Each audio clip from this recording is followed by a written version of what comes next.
In Switzerland, we don't save £50 with Jet2Holidays. We say and save our money with... Mit dem Halbtags, meine Damen und Herren, habt ihr mal gesehen, Zürich-Bern kostet 120 Stutz hin und zurück. Ach du meine Güte. Oder noch besser, holst du das GA, das kannst du ja nicht mehr zahlen, das ganze Zeug da.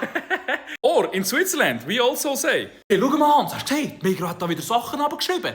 Jetzt ist die super Zeit zum Einkaufen. Sag's dir, am Wochenende, der Migros macht keinen Discount, aber jetzt...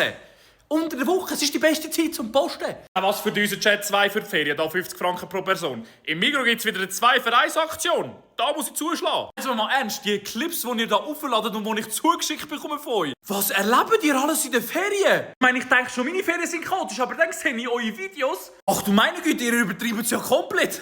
Aber danke vielmals, dass ihr mich da draussen zum Lachen bringt, wirklich. Mal die Jet2Holidays im Militärsachen, die nehmen mich auseinander. Ich meine, man kann es auch mal sagen, danke vielmals, dass ihr mich zum Lachen bringt. Schreibt mal in die Kommentare, was ist so das Schlimmste, was euch passiert ist in den Ferien? Das Schlimmste, was ich jemals gesehen schrägstrich erlebt habe in den Ferien, war, dass ich 5 Leute gleichzeitig zuschauen, wie sie sich auf dem Balkon machen. Sie das Gefühl hatten, man hört sie nicht und man sieht sie nicht, obwohl man so schräg reinschauen kann.